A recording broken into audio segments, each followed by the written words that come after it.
కాకినాడ జిల్లా సామర్లకోట మండలం వేటపాలెంలో చోటు చేసుకున్న ఘోర ప్రమాద ఘటన రాష్ట్ర వ్యాప్తంగా కలకలం రేపుతోంది.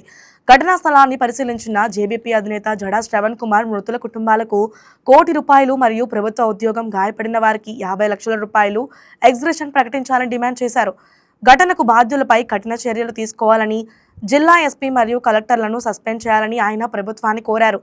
రాష్ట్రంలో అనుమతులు లేకుండా నడుస్తున్న పరిశ్రమలు, బాణాసంచా కేంద్రాలపై ప్రత్యేక టాస్క్ ఫోర్స్ ఏర్పాటు చేసి సమగ్ర విచారణ జరపాలని ముఖ్యమంత్రి, ఉప ముఖ్యమంత్రిని విజ్ఞప్తి చేశారు. సభ్య సమాజం చేదురించుకునేటువంటి సంఘటన 2026వ సంవత్సరంలో కూడా చట్టాలు ఇంత కఠినంగా ఉన్నటువంటి వ్యవస్థలో కూడా ఇలాంటి దురదృష్టకరమైనటువంటి సంఘటనలు జరిగి మన తోటి సహోదరులను సహోదరీమణులను పోగొట్టుకోవటం అనేది అత్యంత బాధాకరం. ఎందుకంటే చనిపోయిన వారి కుటుంబ సభ్యులకి నా ప్రగాఢ సానుభూతి, మా పార్టీ తరపు నుంచి కూడా ప్రగాఢ సానుభూతి తెలియజేస్తున్నాం. వారి కుటుంబ సభ్యులకు కూడా ప్రగాఢ సానుభూతి తెలియజేస్తున్నాం. అయితే రాష్ట్రంలో ఉన్నటువంటి ప్రజలందరూ మరొకసారి ఈ దురదృష్టకరమైనటువంటి సంఘటనకు కారణం ఎవరు అనేటువంటి అంశం మీద చాలా స్పష్టంగా ఆలోచించాల్సిన సందర్భం. ఒక 4 రోజులు హడావుడి చేస్తారు ఇలాంటి సంఘటనలు జరిగినప్పుడు.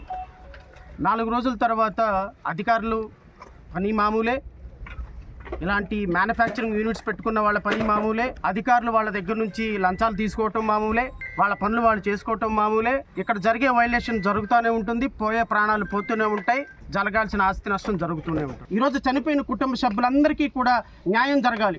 నేను గౌరవ ముఖ్యమంత్రి గారిని, రాష్ట్ర ప్రభుత్వాన్ని కోరుతున్నా, మీరు పిచ్చి నాటకాలు వేసి ఒక 20 లక్షలు ఇచ్చేసి తుపాకీ ఏదో బట్టలు దులిపేసుకుని వెళ్ళిపోతే కుదరదు. ప్రతి కుటుంబానికి ₹1 కోటి నష్టపరిహారం చెల్లించాలి. పాలిమార్ కుటుంబంలో జరిగినట్టుగా ఇంతకుముందు విశాఖపట్నంలో ఒక ఇండస్ట్రీలో ఇలాగే జరిగితే గత ప్రభుత్వం ₹1 కోటి వాళ్ళ కుటుంబానికి పరిహారం చేసింది.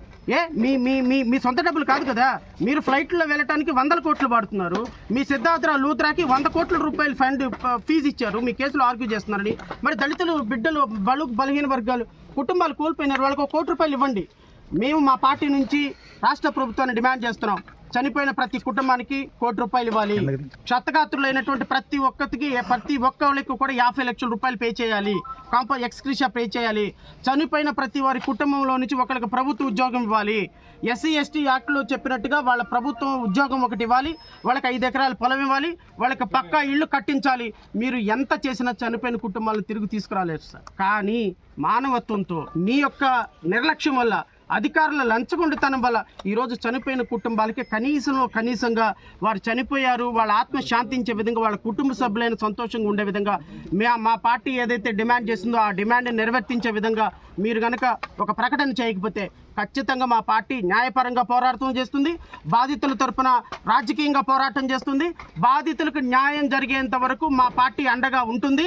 అండ్ రెండో డిమాండ్గా కలెక్టర్ అండ్ ఎస్పీ ఇమ్మీడియట్గా అగ్నిమాపక సంబంధించిన డిస్ట్రిక్ట్ ఫైర్ ఆఫీసర్ ఇమ్మీడియట్గా సస్పెండ్ కావాలి.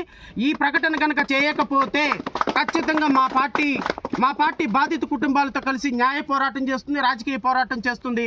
ఈ రాష్ట్రంలో ఉన్నటువంటి ప్రతి ఒక్క అంశం మీద, ఈ విధంగా NOC లేకుండా, ఫైర్ పర్మిషన్స్ లేకుండా నడిచే ప్రతి ఒక్క ఫ్యాక్టరీ మీద కూడా మా పార్టీ న్యాయ పోరాటం చేస్తుంది. ఇప్పటికే హైకోర్టులో చాలా పబ్లిక్ ఇంట్రెస్ట్ లిటిగేషన్స్ వేశాం.